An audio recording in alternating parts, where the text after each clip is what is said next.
بسم الله الصلاة والسلام على رسول الله. اللهم صل وسلم وبارك عليك يا حبيبي يا رسول الله. أحلى تحية حب لمشتركاتي الغالية الوفيات. نقول لكم مرحبا بكم في قناتي وقناتكم. نتمنى تكونوا بخير وانتم تشوفوا فيها بلا فيديو، يعني تكونوا بخير.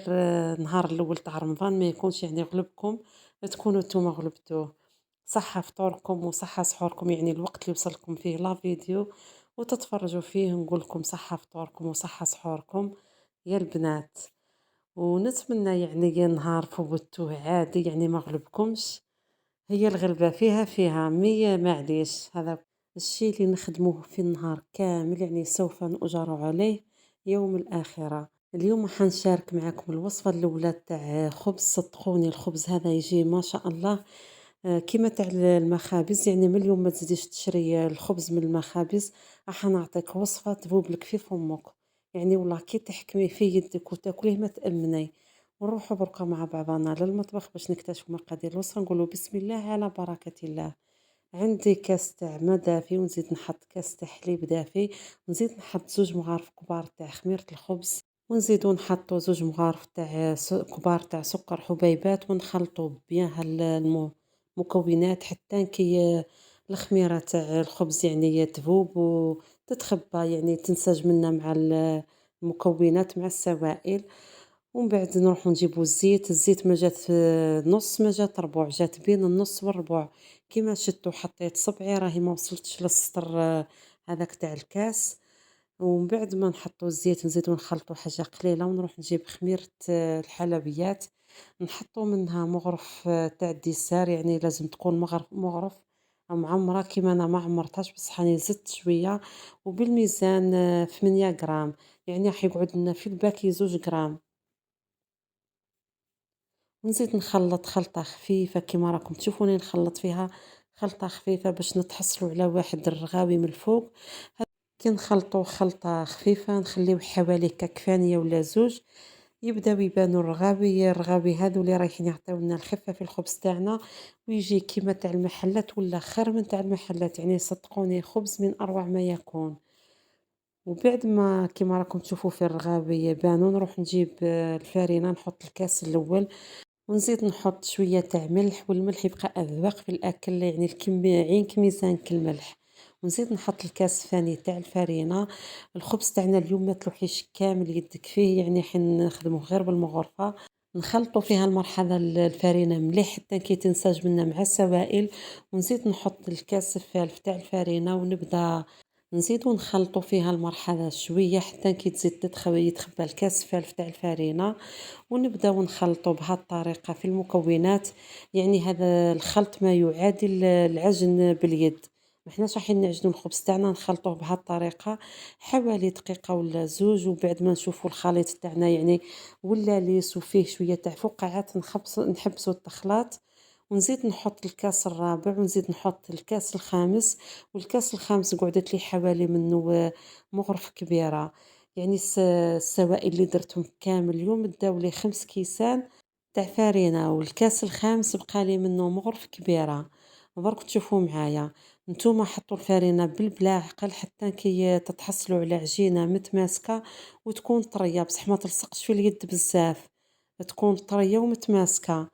انا الكاس الخامس نحط فيه بالبلا عقل حتى تحصلت على هالعجينة المتماسكة كما راكم تشوفوا. وبرك نعطيكم قد ما قعد لي فيه حاجة قليلة. والفرينة اللي خدمت بها لا مارك السفينة.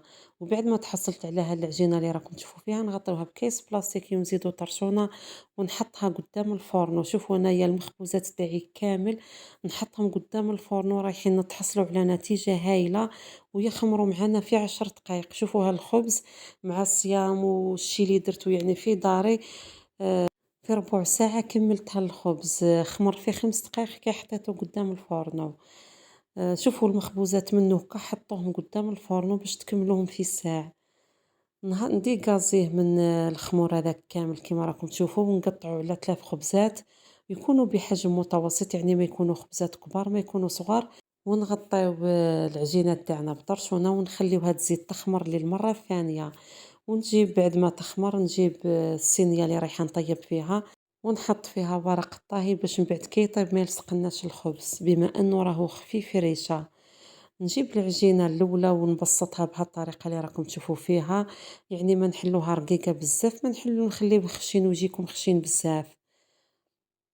نبسط أنا العجينة تاعي كامل، لازم تجيني على استواء واحد باش ما تجينيش جهة طالعة وجهة هابطة.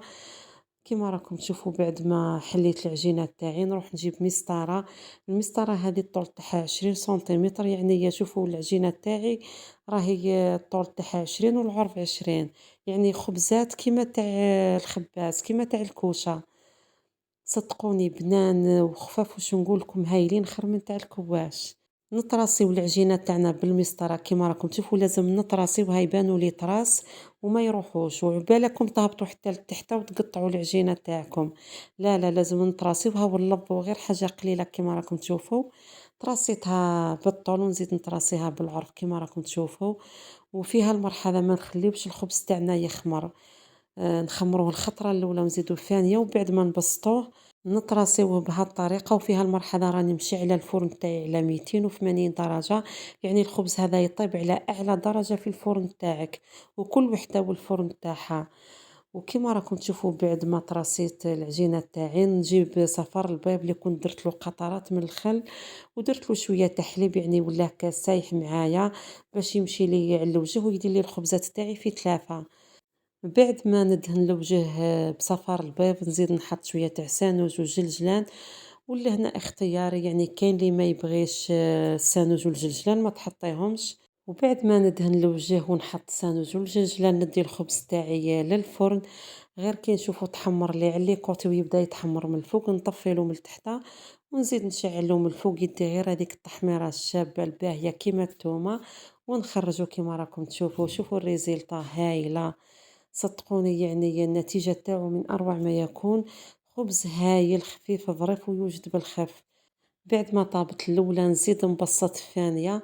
بالكم تحلوا الخبزات كامل وتطيبوا، لا لا، طيبوا الأولى ومن بعد كي لا لا ها كي طيب الأولى زيدوا بسطوا الثانية وطيبوها، وكي طيب الثانية تخرجوها من الفرن زيدوا بسطوا الثالثة، خاطر ماكش فيها المرحلة ما نخليوهش يخمر.